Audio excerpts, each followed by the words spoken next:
Berikut potongan hadis Abu Daud. Lalu ada seorang laki-laki dari Muzaina atau Juhaina bertanya kepada Nabi SAW, wahai Rasulullah, bagaimana kita harus beramal?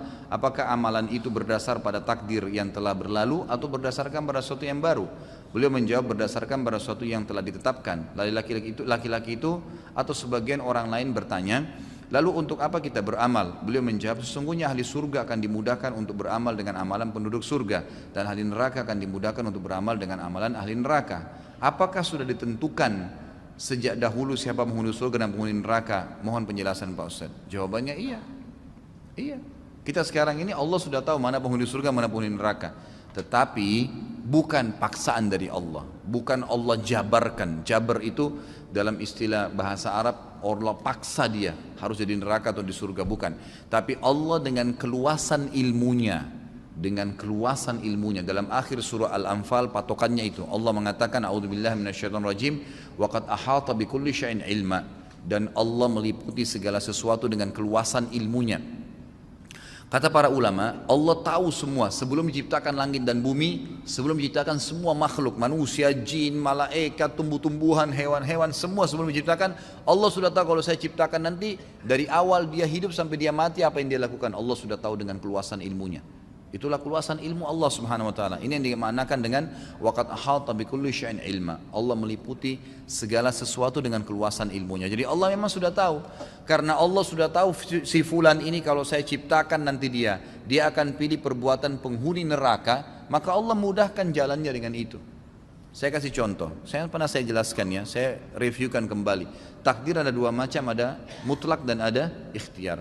Ada yang mutlak, antum tidak bisa campur tangan di situ. Lahir dari rahim ibu siapa, ya, paras wajah kita, warna kulit, umur kita, berapa lama kita akan meninggal, itu semua fungsi-fungsi anggota tubuh, kuping mendengar, mata melihat, hidung menghirup, lidah mengecap, bibir mengucap, semua itu fungsi tidak bisa dialihkan. Nggak ada orang bisa makan dengan kupingnya, nggak ada orang bisa mendengar dengan matanya, sudah begitu. Itu takdir mutlak namanya. Allah memang yang pilihin. Itu hak kuasa Allah SWT. Ada takdir yang kedua, ikhtiar. Ini yang sering orang tidak faham. Artinya berhubungan dengan perilaku kita sehari-hari. Makan, minum, tidur, menikah, semua itu adalah ikhtiar. Allah termasuk beriman dan kafir itu ikhtiar. Ikhtiar.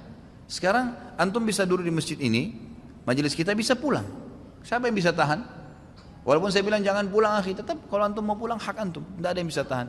Tapi dengan antum memilih salah satu perilaku, duduk atau pulang, Allah sudah tahu pada malam itu, pada detik itu, di majelis itu dia akan pilih pulang atau dia akan pilih duduk, dicatat sebagai takdirnya, gitu kan? Seseorang mau keluar ke diskotik atau mau tinggal di rumah, dia pilih kan, bebas, nggak ada yang paksa dia. Pada saat dia pilih tinggal di rumah, Allah sudah tahu sebelum diciptakan dia akan pilih tinggal di rumah pada saat itu, dia batalin ya ke diskotiknya. Allah sudah tahu pilihan dia sebagai pencipta. Atau kalau dia keluar pilih ke diskotik, Allah sudah tahu dia akan ke diskotik malam itu, dia akan minum atau dia akan buat apa, maka Allah tahu apa yang dia lakukan. Maka termudahkanlah jalurnya menuju ke neraka karena pilihan dia sendiri ya. Begitulah yang berhubungan dengan masalah ikhtiar. Jadi perilaku sehari-hari, makan, minum, tidur, beraktivitas, termasuk menikah, itu adalah ikhtiar.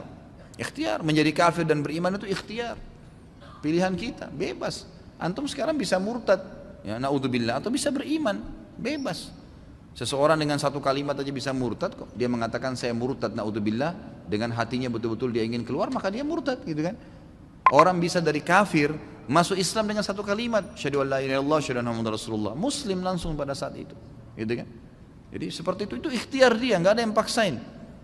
Tapi Allah sudah tahu dengan kemahaluasannya, di Lauhil Mahfuz tercatat apa saja yang kita lakukan sampai kita meninggal. Yang mungkin kita belum tahu besok kita buat apa. Seperti itu memahaminya.